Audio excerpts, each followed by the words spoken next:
Yeah.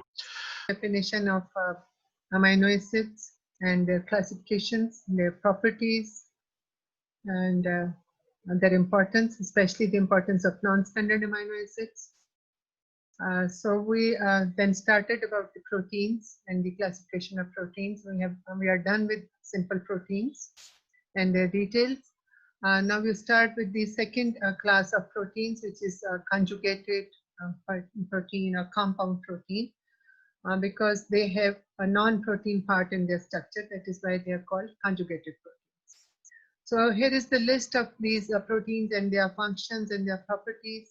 Number one, the most important, nucleoproteins, and combination of DNA with histones. And I taught you that histones are very important simple proteins which have a very important role in the packaging and holding of DNA and in the formation of chromatin. So nucleoprotein basically is the combination of DNA with histones, and they function as hereditary materials in the nucleolus. And you will be learning about the detail when you are learning about the nucleic acids, DNA and RNA. So the second class is lipoproteins, again a very important compound conjugated protein, consisting of chylomicrons, VLDL, LDL, and HDL. These are all lipoproteins. VLDL means very low density lipoproteins, and then LDL is low density lipoprotein, and HDL, which is called a good fat, is high density lipoprotein because this has more protein and less fat. That is, HDL is called a good fat. So these functions, all of these, they function to transport lipids between various compartments of the body. And apart from that, when I taught you fat-soluble vitamins, and you learned about the transport of fat-soluble vitamins A, D, and K, and that was also through chylomicrons. Then the third class is phosphoproteins, which is the combination of proteins with phosphate groups, like casein, which is the milk protein, it is the rich source of phosphates in the body.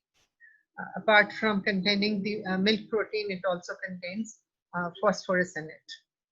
So then there are chromoproteins. You have already learned about hemoglobin and RBCs, and then in plants we have chlorophyll.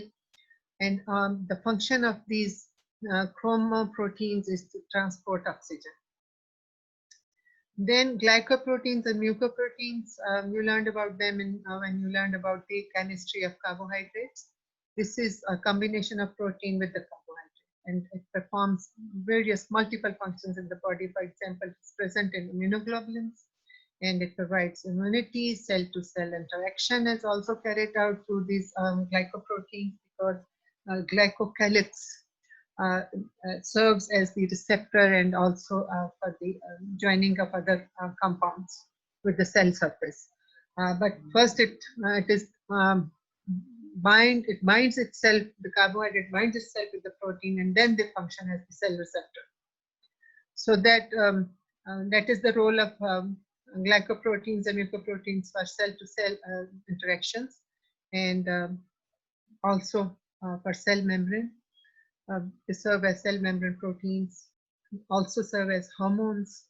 Then there are metalloproteins, which is combination of protein with different metals. For example, ceruloplasmin is the protein which contains copper, then transferrin containing iron, ferritin again containing, which is the storage form of the iron, and they are called metalloproteins. So one by one, we'll briefly discuss all of them. So starting with nucleoproteins, has a role in cellular assemblies containing both nucleic acids and proteins. I already explained that. For example, ribosomes, and they are present abundantly in those tissues which are rich in nuclear material. For example, thymus and other glands, and also in the sperm cells. आपस में chatting बंद करें, और वो भी पश्तो में कर रहे हैं. और ये ना इस वक्त अगर आप मेरी बात नहीं सुनेंगे और आपस में चैट करेंगे तो फिर कैसे कंसंट्रेट करेंगे? अब्दुल्ला,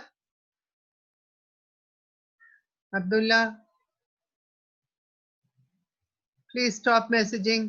ये बाद में डिस्कस कर लेना आप आपस में, ठीक है? So the examples of nucleoproteins are histones and protamines, which I already taught you in my first lecture about simple proteins.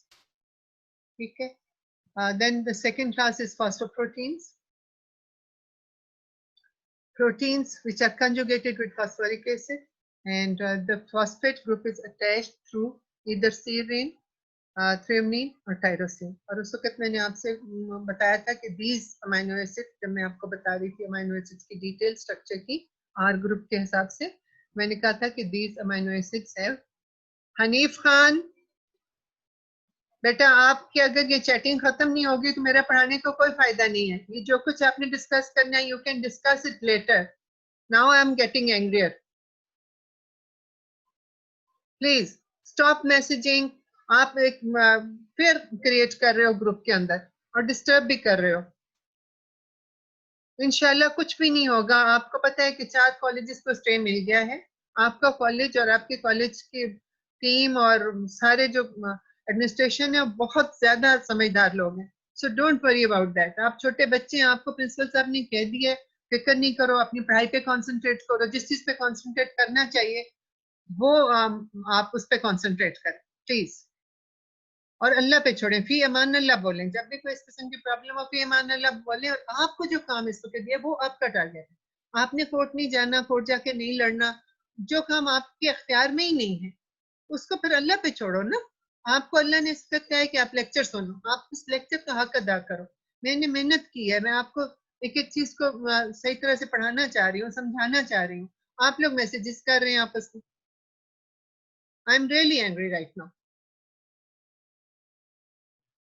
ठीक है, इस वक्त दुआ करें कि आप अल्लाह ताला हमें सेहत और शिफा दे और इस वबा से हमें बचा के रखे। हम घरों में बैठे हुए बड़े आराम से अपने अपने किलों में बंद होके बैठे हैं। आप उनका सोचें जो बेचारे फ्रंट लाइन पे जाके लड़ रहे हैं, डॉक्टर्स की, और जो बाहर निकले हुए लोग जिनको खाने को भी नहीं मिल रहा, रोटी रोजी उनकी बंद हो गई। प्लीज बी सीरियस और थोड़ा सा अक्लमंदी से काम लो। So we were talking about phosphoproteins. So these are proteins which are conjugated with phosphoric acid. And I told you in my last lecture that some of the amino acids have hydroxyl group in their side chains. And through that hydroxyl group, they can bind different non-protein molecules like phosphate, right? So these phosphate groups are attached to either serine, threonine, or tyrosine. So phosphoproteins play a very important role in metabolism and in cellular signaling also. Inshallah, in second year, we'll be learning about all these things. And the examples include casein and vitamin. Then we have the third class of conjugated proteins, which is lipoproteins. So lipoproteins are proteins which contain lipid moieties, lipid parts in their structure, like lecithin, saponins, cholesterol, fatty acids, and they mostly are present in cell membrane, in blood plasma, nervous tissue, in egg yolk, in milk, and the bacterial and viral proteins may also contain these lipids. तो हमें उनकी study से भी पता चलता है कि हमने किस तरह उनको किल करना है, क्योंकि उनके स्ट्रक्चर में भी ये चीजें मौजूद होती हैं. So they play a very important role in maintaining cell membrane structure and also in cellular signaling. ये याद रखिएगा. So then there are glycoproteins which contain carbohydrate in their structure, and the examples are mucoproteins which contain more than 4% of carbohydrates, and glycoproteins contain more than 4% of carbohydrates also. And then simple proteins which are also conjugated with mucopolysaccharides like GAGs, and sialic acid, hyaluronic, they are all GAGs, and we have learned about that in carbohydrate chemistry. याद रखा था इन चीजों को. ठीक है, तो hyaluronic acid है, chondroitin sulfate है, these are all conjugated with proteins.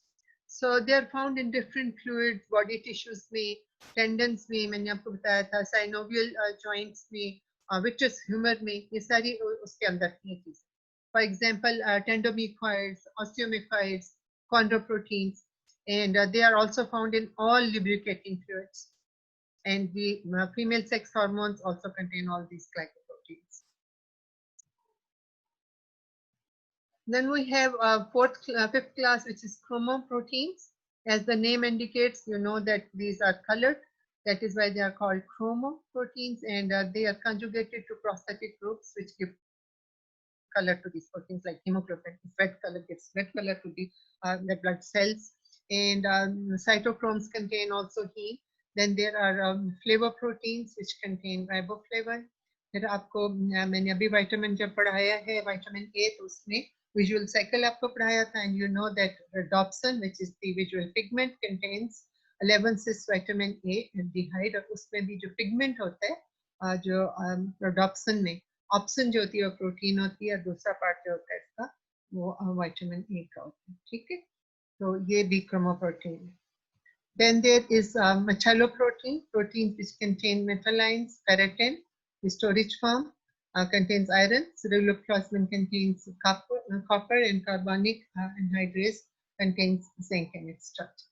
Now we come to the third class of proteins. First we discussed the simple proteins, then conjugated proteins, then we have derived proteins. So basically derived proteins are degraded products of native. कोई भी native protein लें, उसको आप hydrolyze करें, उसको acid में डाल दें या किसी और चीज में डाल दें, तो उसके जो आपको टुकड़े टुकड़े मिल जाएंगे, they are called derived proteins. For example, proteoses, peptones, peptides. इसी तरह कुक्ड प्रोटीन्स हैं जो आप खाते हैं, अपनी गोश्त को गला के खाते हैं, उस तरह की चीज, तो वो भी जो है वो आपका ड्राइव्ड प्रोटीन हो जाता है। So native protein, native state of protein क्या है कि असल में जो असली प्रोटीन नेचुरल होनी चाहिए वो है functional folded conformation of protein. इंशाल्लाह जो कल का हमारा लेक्चर होगा, आज ही मैं शुरू कर दूंगी अगर ये मेरा कंप्लीट हो जाता है, तो कल के लेक्चर में आप फोल्डिंग ऑफ प्रोटीन्स पढ़ेंगे और स्ट्रक्चर कैसे बनता है। There are 4 levels of protein structure, primary, secondary, tertiary and quaternary. उसमें आप देखेंगे कि नेटिव स्टेट ऑफ प्रोटीन क्या है कि फंक्शनल फोल्डेड कन्फर्मेशन, यानी ऐसी फोल्डिंग, ऐसा स्ट्रक्चर प्रोटीन का इस तरह से फोल्ड हुआ हो कि वो फंक्शन भी कर सके, ठीक है। So amino acid composition and molecular conformation are unchanged from that found in natural state, तो इसको कहते हैं नेटिव स्टेट। फिर है प्रोटियोलिटिक एंजाइम, जब क्लीव करते हैं, they cleave the proteins into smaller peptides by selective hydrolysis at certain sites. ये हमारी मर्जी होती है, हम जहां से क्लीव करना चाहें, हम सब अपनी जगह से हमने स्टडी करना है, कोई एक पॉलीपेप्टाइड चेन हमने ले लिया, उसको स्टडी करना है, तो एक एडमिन्स रिएजेंट होता है, हम उसको एक जगह पे क्लीव करते हैं, छोटा सा पोर्शन लेते हैं, उसको स्टडी करते हैं, तो ये हमारा प्रोटियोलिटिक एंजाइम्स हमारे पास होते हैं। इसी तरह डीनेचुरेशन है, सम और all of the cross linkages could be split. And किस तरह ये काम होता है, डीनेचुरेशन कैसे की जाती है? There are chemical methods, there are physical agents, for example heat and X-rays, उससे डीनेचुरेशन की जाती है और उसको स्टडी किया जाता है। देन prolonged boiling जो है प्रोटीन की, that also leads to addition of molecules at all the peptide bonds, ठीक है, तो वो हाइड्रोलिसिस कॉज कर देती है। आपको मैंने कहा था कि पेप्टाइड बॉन्ड पढ़ के आइएगा मुझे कोई। अब ये जो सबसे ज्यादा हनीफ आप लिख रहे थे ना, आप मुझे बताएं कि पेप्टाइड जो पेप्टाइड बॉन्ड है उसकी कोई एक मुझे प्रॉपर्टी बताइए। मैंने कहा था अगले लेक्चर में पढ़ के आइए, चलिए जल्दी से मुझे बताएं, पहले आपने मुझे काफी नाराज किया। हनीफ खान, एक प्रॉपर्टी लिखिए यहाँ पे, one property of peptide bond.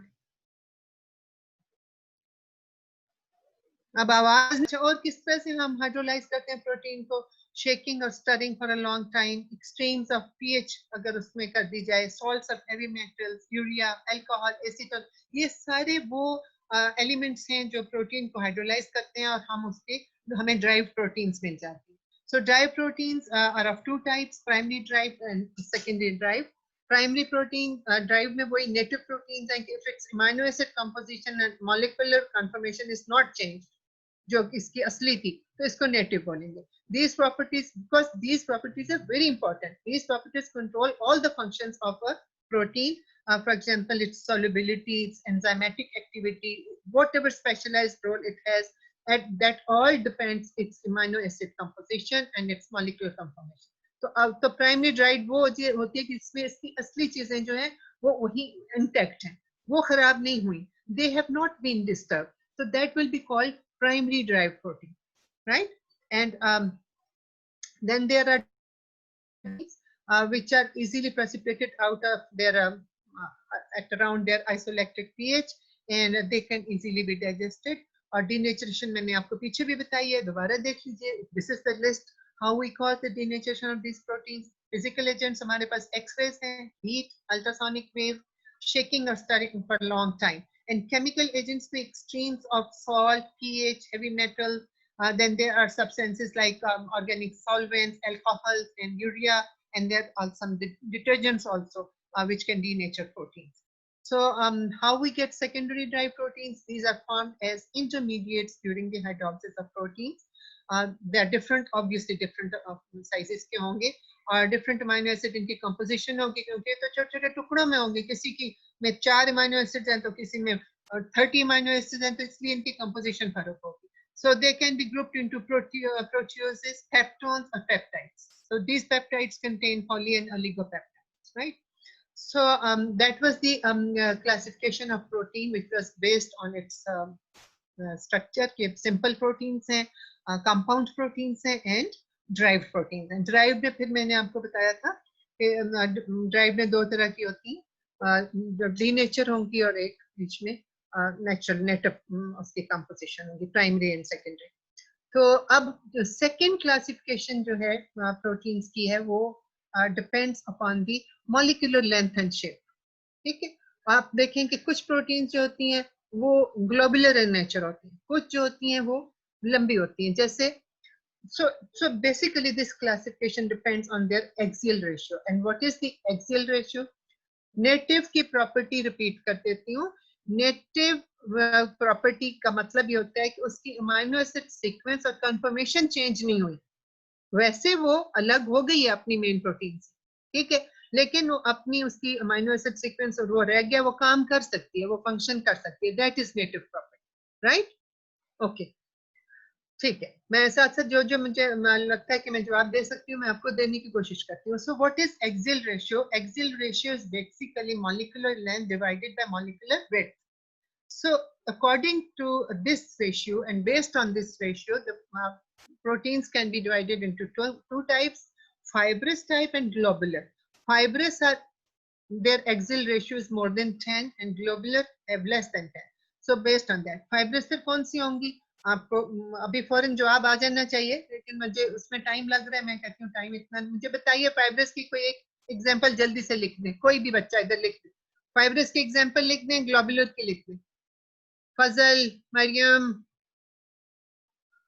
Keratin, हाँ, तो आप केराटिन की बात करती हैं, आप सीधी सीधी कोलेजन की बात करें, कितना आसान जवाब है. कोलेजन हफ्सा, कोलेजन फाइब्रस है, और जो है हाँ, तो और जो फाइब्रस और हीमोग्लोबिन तो ग्लोबुलर है ना. ठीक है, ठीक है, गुड. अब यहाँ पे देखिए, ग्लोबुलर प्रोटीन्स आर स्फेरिकल और oval in shape. They are easily soluble, for example albumins and globulins. ये अभी पीछे मैंने आपको सिंपल प्रोटीन्स में पूरा पढ़ाया है. और फाइब्रस प्रोटीन्स जो हैं दे आर इलोंगेटेड और नीडल शेप मॉलिक्यूल्स, और आपने ठीक लिखा था केराटिन भी. So collagen, elastin, keratin, they come into the fibrous protein category.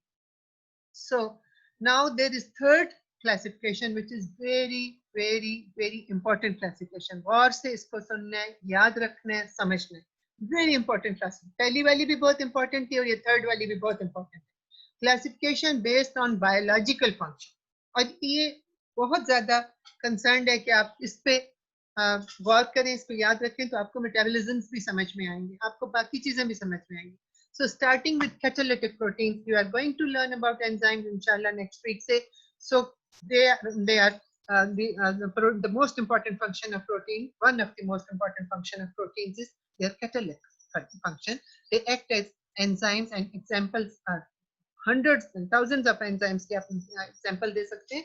यहाँ पे hexokinase और glycogen synthase की example दी, आप कोई भी example दे दें किसी भी enzyme की जो भी आपको याद हो. So number one important function of protein is catalytic function. Then their structural function. ठीक है, their कौन सा प्रोटीन हाइड्रोफिलिक है? ये अब बीच में से कहां से आ गया? मैं आपको क्या पढ़ा रही? आपको अभी मैंने जो पोलर पढ़ाए हैं अमाइनो एसिड, जब मैं अमाइनो एसिड की क्लासिफिकेशन, जो पोलर जितने सारे हैं वो हाइड्रोफिलिक ही है ना, नॉन पोलर हाइड्रोफोबिक होते हैं. प्लीज उस लिस्ट को देख लीजिए अब्दुल्ला, ठीक है? और अपने पास से अब जो सवाल जवाब करने बंद करें, सवाल मैंने करने, आपने सिर्फ जवाब देने। आप सिर्फ वो सवाल पूछेंगे जो आपको समझ नहीं आ रही, ये समझने वाली बात नहीं है, मैं पढ़ा चुकी हूँ, ये आपने सिर्फ याद करना है इसको। Okay, so second important function of protein is structural protein. They provide such structural components. For example, keratin are present in hair and nail and give them strength and their solid structure.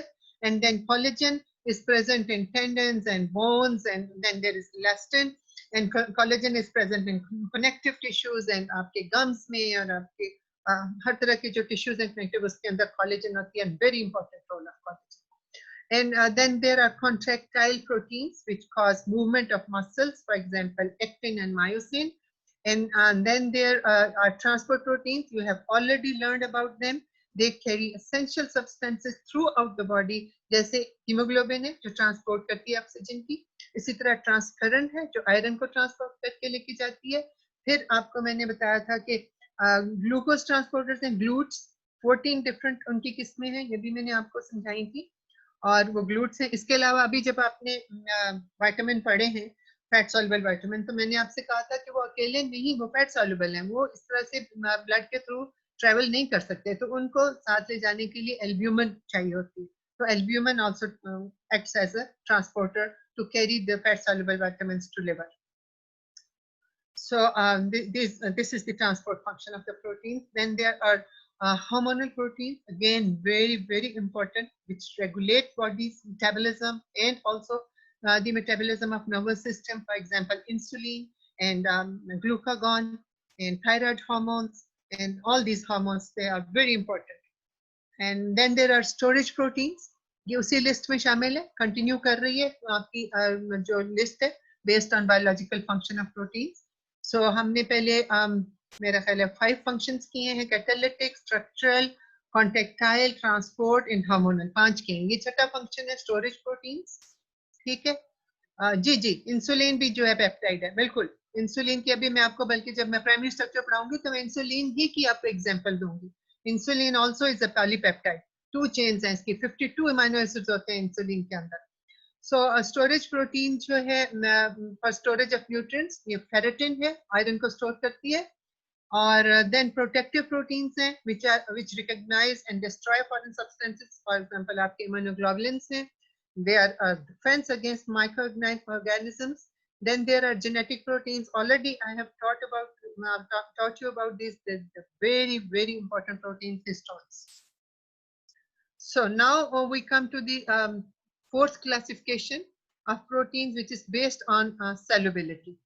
Some मतलब depending upon their solubility उनको अलग से classify कर दिया हुआ है. जैसे albumin is soluble in water, ये आपको बताया था, but globulin is salted out with ammonium sulfate. मैंने कहा था कि उसको हम उसको ammonium sulfate से separate करते हैं. Then glutenin है, insoluble in water है, but dissolves in acidified or alkaline solution में हो जाती है थोड़ी सी डिसॉल्व. फिर ग्लाइडिन, insoluble in water, dissolves in alcohol. Protamine approximately 80% इसके अंदर arginine है और ये strongly alkaline है. And फिर histones हैं, they are less alkaline than protamine. And scleroproteins and बहुत insoluble हैं, ये जाहिर है आपके nails हैं, hair हैं, ये animal organs, इस तरह की जितनी hoofs वगैरह, तो ये insoluble protein. Then there is fifth classification based on function of protein. There are some proteins which actively function in the body and some are passive. For example, active proteins you can say ji enzymes हैं, भागते फिरते हैं इधर से उधर, काम कर रहे हैं, reactions को आगे लेके जा रहे हैं, किसी reaction को रोक रहे हैं, किसी को enhance कर रहे हैं, किसी को inhibit कर रहे हैं.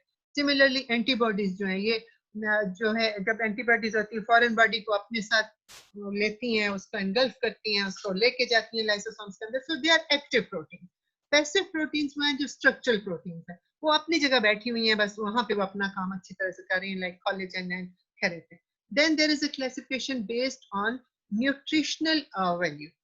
तो हम जिस वक्त, ये बहुत इंपॉर्टेंट, हालांकि छोटी सी क्लासिफिकेशन आपको नजर आ रही है देखने में, but it is very important. खासतौर पे बीइंग अ डॉक्टर, आप अभी से अपने इर्द गिर्द लोगों को, अपनी फैमिली को, खुद अपने लिए, you should practically be implying this in your life. there are two types of proteins, A class proteins and B class proteins. तो कुछ आपकी ऐसी चीजें हैं जो आपको बी क्लास प्रोटीन में नहीं मिलती। अब ए क्लास प्रोटीन कौन सी है? ए क्लास प्रोटीन जो है आपकी एनिमल प्रोटीन, वो ए क्लास प्रोटीन, लाइक आपका मिल्क है या एग्स है या बीफ है, चिकन है, फिश है, ये ए क्लास प्रोटीन। जो आपकी बी क्लास प्रोटीन है और पल्सेस हैं, वेजिटेबल्स हैं, उसमें सारे अमीनो एसिड्स नहीं होते। इसलिए बहुत जरूरी होता है कि you take a mixture of these proteins in your diet. अगर आप जैसे वेजिटेरियंस हैं तो वेजिटेरियंस का यही मसला होता है ना, तो फिर उनको डेफिशिएंसी डिजीजेस हो जाती है उनके लिए। ठीक है, सो A class proteins and B class proteins. Then there is another classification depending upon the biological function of proteins.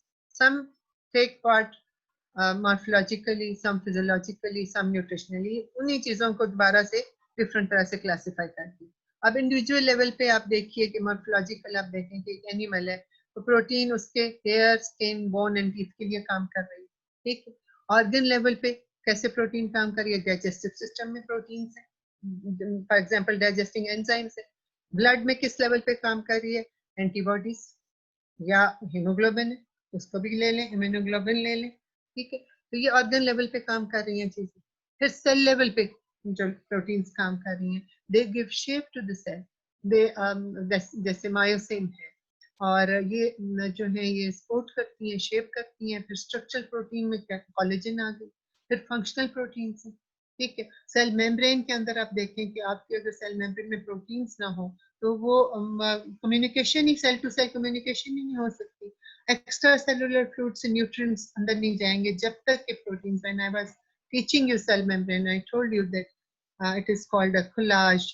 कि इसमें कोलाज क्यों कहते हैं? क्योंकि उसमें ज्यादा फॉस्फोलिपिड्स थे, but there were randomly placed proteins. जिसका मैंने आपको बताया था कि कुछ जो है इंटीग्रल प्रोटीन्स हैं, कुछ सेल्फ सरफेस पे हैं। They are all proteins. अब देखिए आपको प्रोटीन्स का खुद आहिस्ता आहिस्ता पता चलना जो है। और जो सेल सरफेस प्रोटीन्स की दे एक्ट एज रिसेप्टर्स। यहाँ पे आप देख लीजिए येलो जो है ये प्रोटीन्स है सारे। तो सेल सरफेस पे जो है they act as receptors, they act as communicating agents, and जो थ्रू एंड थ्रू जाती हैं integral proteins, they act as transporters, they act as signaling molecules also. Okay, so and these were all the levels of in the classification of proteins. So simple proteins, compound proteins, and derived proteins, and then depending on their axial ratio, depending upon their shape, depending upon their catalytic, their biological functions, and so many levels of classification जो आपने भी किए हैं, इन सबको गौर से देखने। they are not difficult, they are not difficult। ठीक है, क्यों?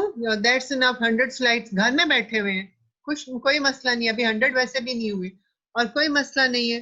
ज्यादा तेजी तेजी में मैंने तो कोई मुश्किल बात आज पढ़ाई ही नहीं आपको। कौन सी मुश्किल बात पढ़ी है? ये तो सारी जनरल नॉलेज की चीजें हैं जो आपने ऑलरेडी एफएससी में भी पढ़ी है। So please tolerate with me. So we start with the chemical composition of proteins. कौन-कौन सी चीजें हैं? कार्बन है, हाइड्रोजन है, ऑक्सीजन है, नाइट्रोजन है, फॉस्फेट है, सल्फर, ये सारी चीजें जो है प्रोटीन्स के अंदर मौजूद। ठीक है, सारे elements. The nitrogen content of protein is 15 to 70%. With an average 16% होता है, वरना 15 to 7। तो नाइट्रोजन कंटेंट प्रोटीन में ज्यादा है। ठीक है, so chemical composition मैंने आपको पहले पढ़ा दिया। Simple protein contains only amino acid residues and conjugated protein contains also a non amino acid part. मुझे बताइए जलील खान के आज के दोनों लेक्चर्स में अभी तक जो मैं पढ़ा, आपको कौन सी चीज डिफिकल्ट लगी? ये तो जनरल नॉलेज की चीजें हैं जो आपको वैसे भी पता होनी चाहिए। आप स्लाइड्स का नंबर मत देखो, आप कंटेंट देखो। कोई स्वयं, मुझे लगता है कि एक पेप्टाइड बॉन्ड मैंने आपको कहा था, वो 4-5 उसके पॉइंट्स थे, वो आपने पढ़ लिए। या प्रोटीन चेन्स भी उनको बोलते हैं, polypeptide chain. So a protein which has only one polypeptide chain will be called monomeric protein. This is again one classification. आप इसको भी एक क्लासिफिकेशन समझ लें। Monomeric protein, oligomeric protein and polymeric protein, ठीक है। सो मोनोमेरिक वो प्रोटीन होगी जिसमें a protein which contains more than one polypeptide chain can be called oligomeric protein, and each polypeptide chain is known as subunit or a monomer. For example, haemoglobin है तो haemoglobin में कितने सब units हैं बताइए, haemoglobin में कितने monomers हैं? सिर्फ नाम में फर्क करके बोल रही हूँ। How many monomers are present in haemoglobin? Yes, तो सिंपल एज दैट। ये चीजें हम आपको डिफरेंट तरह से क्यों समझाते हैं? Very good, thank you. So ये चीजें डिफरेंट तरह से इसलिए मैं समझाती हूँ कि एमसीक्यू में जरूरी नहीं है आए how many chains are present in haemoglobin 4, 5, 10, 6 इस तरह की ऑप्शन दी हो, तो जरूरी नहीं है हो सकता है ये लिखा हुआ how many monomers are present in haemoglobin, तो आपके हो what is monomer? So that is why I teach you. आपका नॉलेज ब्रॉड करने के लिए आपको डिफरेंट एंगल से मैं बताती हूँ ताकि आपके लिए कल एग्जाम में कोई मुश्किल ना हो। तो ये आसान सी चीजें आई, मुश्किल चीज तो अभी आई नहीं। मुश्किल चीज तो अभी स्ट्रक्चर शुरू होगा तो उसमें थोड़ी समझने वाली चीजें आएंगी, वो भी आसान है, वो भी प्रोटीन का केमिस्ट्री सारी बहुत आसान है, केमिस्ट्री मुश्किल नहीं, ठीक है। So a protein which contains one polypeptide chain is called monomeric, and more than that one chain are called oligomeric, and each chain can be called a subunit or a monomer. अब यहाँ पे देखिए, तो 4 structures हैं protein के जो इंशाल्लाह हम आहिस्ता आहिस्ता पढ़ते जाएंगे, आपके लिए मुश्किल नहीं होगी इंशाल्लाह, don't worry, I will make things easy for you. So there is primary structure जो एक सिंगल पॉलीपेप्टाइड चेन है, सिंगल, वो प्राइमरी स्ट्रक्चर है। उसके बाद यही सिंगल जो प्राइमरी स्ट्रक्चर है यही फोल्ड हो जाता है, तो ये डिफरेंट तरह से फोल्ड होता है, कभी ये अल्फा हेलिक्स बनाएगा, कभी ये बीटा प्लेटेड शीट बनाएगा, कभी ये मोटिव्स बना देगा, लूप्स बना देगा, बेंड्स बना देगा, सारा हम पढ़ेंगे, ठीक है। तो इसको बोलेंगे secondary structure. then this secondary, primary and secondary, they end up in more folding and it is called tertiary. Then there different polypeptide chains with tertiary structures come together and that is called quaternary structure. यहाँ तक समझ आ गई है बात की? बच्चों बताओ मुझे, प्राइमरी ही जब फोल्ड होता है डिफरेंट तरह से तो उसको सेकेंडरी बोलते हैं, वही सेकेंडरी जब और ज्यादा फोल्ड हो जाएगा तो वो टर्शरी बनेगा, वो एक फंक्शनल स्ट्रक्चर बनाएगा, और बहुत सारे टर्शरी 2-3 मिलके आपस में क्वाटरनरी बना देंगे, ठीक है। यहाँ तक समझ आ गई? Okay, so we start with the structure of proteins. बिस्मिल्लाहिर्रहमानिर्रहीम। प्राइमरी स्ट्रक्चर को आप समझ लें आज, फिर कल से हम सेकेंडरी शुरू कर देंगे। सो बेसिकली प्राइमरी स्ट्रक्चर की आपने सबसे पहले डेफिनेशन याद रखनी है और इसे भूलना नहीं।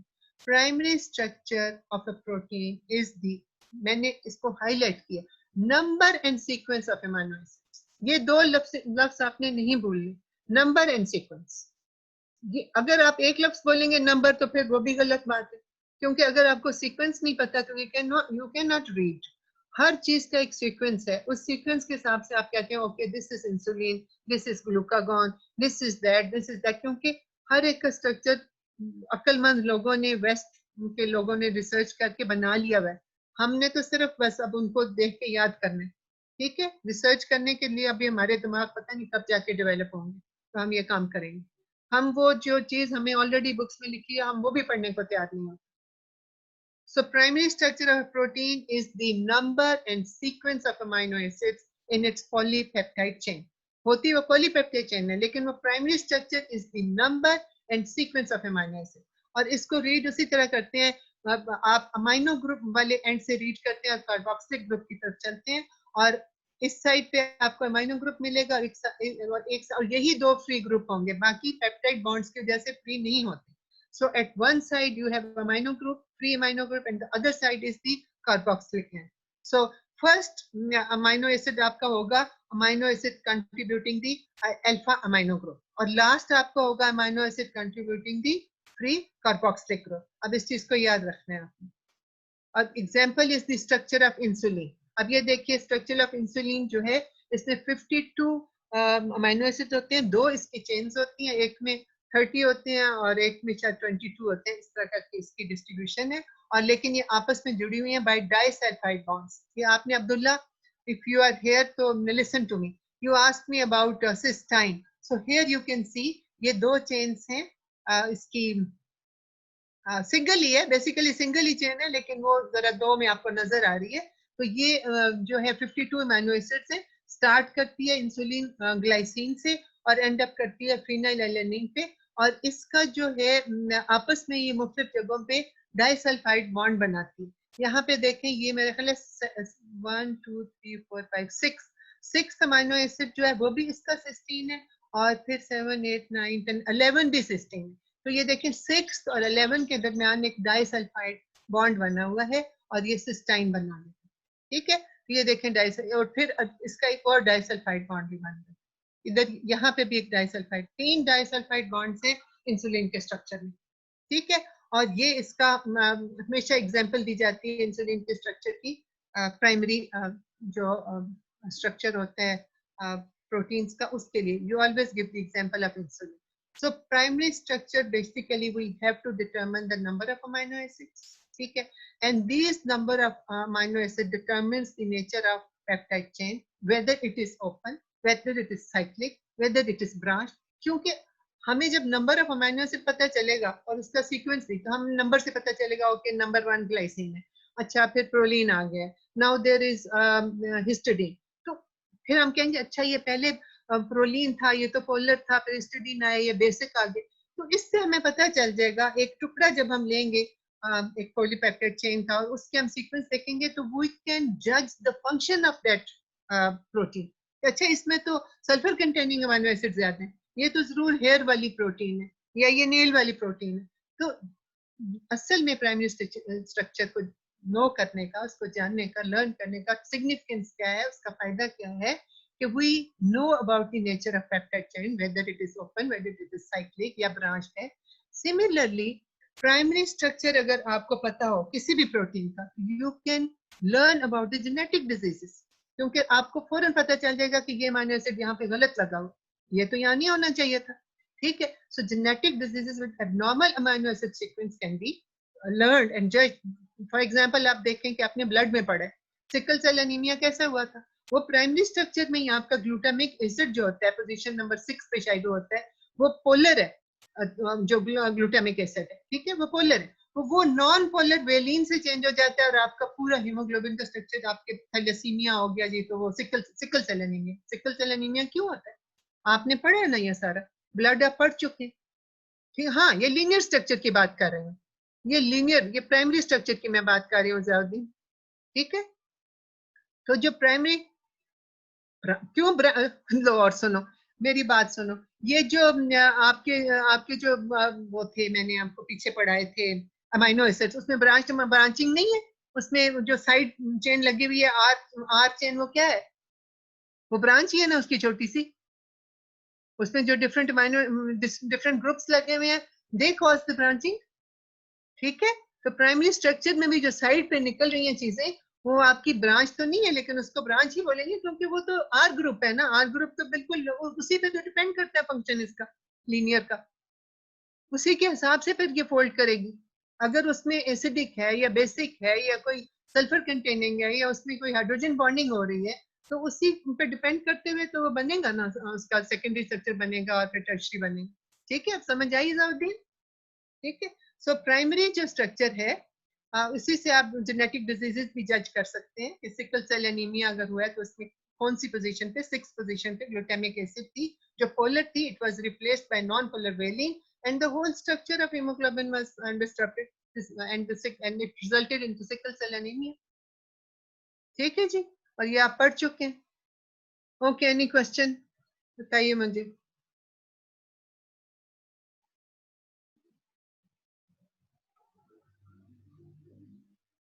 I am waiting. मैं ब्रांचिंग, उस ब्रांचिंग की बात नहीं करी कि आपकी कोई ब्रांचेज बनती होंगी, लेकिन आर ग्रुप में जो साइड पे निकल रही होती है उसकी, वो उन्हीं को कहते हैं, उसी की इंट्रैक्शन होती है। पता नहीं, मुझे याद नहीं है, मेरा ख्याल है 6 पोजीशन थी। सहमत आप चेक कर लेना, मुझे याद नहीं है ब्लड का क्या था, मुझे 6 पोजीशन याद है, हो सकता है 7th पोजीशन पे, आप जरा चेक कर लें। 6 ही थी, हाँ सुहेल कह रहे हैं 6 ही, कंफर्म कर लेना बेटा। हाँ तो बेटा थी तो वो हीमोग्लोबिन क्वाटरनरी स्ट्रक्चर, लेकिन उसकी चेन जो होती है प्राइमरी, उसके अंदर चेंज हो जाता है ना वो glutamic acid to valine. Quaternary structure पूरा डिस्टर्ब हो जाता है due to the fault in primary structure. ये याद रखें कि प्राइमरी स्ट्रक्चर बेशक वो क्वाटनरी के अंदर हो, बेशक वो टर्शरी के अंदर हो, बेशक वो सेकेंडरी, उसको अपने आप को मेंटेन करना इंतहाई जरूरी है। प्राइमरी स्ट्रक्चर डिस्टर्ब होगा तो वो किसी के भी अंदर हो, चाहे वो क्वाटनरी के अंदर हो, वो सबको खराब कर देगा। ठीक है, 6 पोजीशन पे था। चले, कम से कम इतना तो मैं, मेरा बूढ़ा दिमाग याद रखता है आप लोगों के मुकाबले में। ठीक है, अब मैं अपना गुस्सा दूर करती हूँ। गुस्सा ना चढ़ाया करें आप, जो है बस माशाल्लाह, वाकई माशाल्लाह। हालांकि कितने दिन हो गए मुझे आपको ब्लड पढ़ाए हुए, लेकिन ये कि आप लोग भी प्लीज इन चीजों को याद रखें, इनको समझने की कोशिश करें और अपने आप को बाकी फिक्रों से आजाद कर दें। इंशाल्लाह अल्लाह ताला सब खैर करेगा, कोई मसला नहीं होगा कॉलेज में। अगर बाकी कॉलेजेस को और इंतहाई अजीबोगरीब किस्म के कॉलेजेस को स्टे मिल गया, हमारा कॉलेज तो माशाल्लाह माशाल्लाह one of the best colleges है। आप फिक्र ना करें, बिल्कुल फिक्र ना करें। ठीक है, तो और कोई क्वेश्चन बताइए। पेप्टाइड बॉन्ड में, एक मिनट, पेप्टाइड बॉन्ड में यानी थोड़े से इसके कैरेक्टरिस्टिक्स डबल बॉन्ड से मिलते जुलते हैं, सारे नहीं, मतलब आधे partial double bond. Double bond के अपने कैरेक्टर्स होते हैं बेटा, हमने इसलिए कभी नहीं पढ़ी कि हमें जरूरत नहीं पड़ी, हम बाकी चीजों पे कंसर्न करते हैं। आप केमिस्ट्री की कोई बुक निकालें और उसमें से बॉन्ड्स को पढ़ना शुरू करें तो आपको वहां ये इसका जवाब मिल जाएगा। Tertiary structure, primary and secondary का बिल्कुल बिल्कुल, टर्शियरी स्ट्रक्चर हो या क्वाटनरी हो, वो सारे प्राइमरी और सेकेंडरी से ही बनते हैं। पहले आप समझें कि एक ही चेन है जो प्राइमरी है, पहले वो फोल्ड होगी तो सेकेंडरी बनाएगी, फिर सेकेंडरी मजीद फोल्ड होगी तो वो टर्शरी बनाएगी, फिर ये टर्शरी काफी सारी मिलेंगी तो क्वाटनरी बनाएंगी। इस चीज को याद रखें, प्राइमरी कहीं चली नहीं जाती, primary is always there inside, अंदर बैठी हुई है। ठीक है, प्राइमरी स्ट्रक्चर को मेंटेन करना, उसके नंबर एंड सीक्वेंस को इंतहाई इंपॉर्टेंट है, वरना प्रोटीन काम नहीं कर सकता। So tertiary and quaternary both are made up of primary and secondary.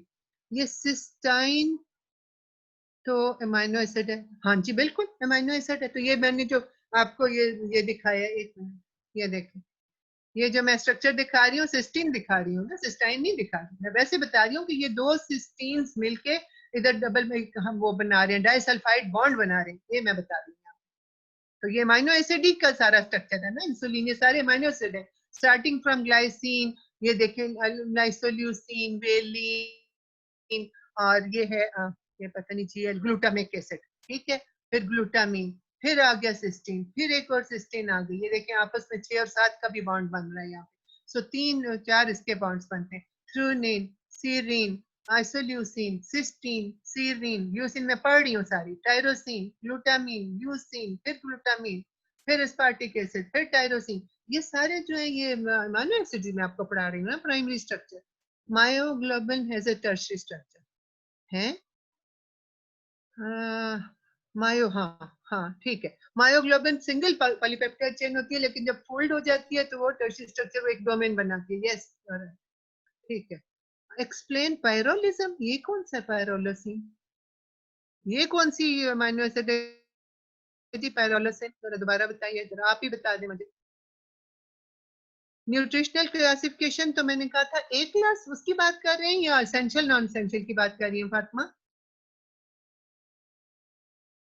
Fatima, nutritional आप किसकी बात कर रही हैं, ए क्लास, बी क्लास की, या एसेंशियल नॉन एसेंशियल की?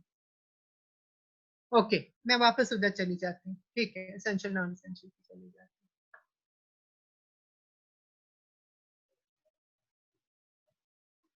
वो तो जो थी ना, वो प्रोटीन की क्लासिफिकेशन नहीं है, वो अमीनो एसिड की क्लासिफिकेशन है।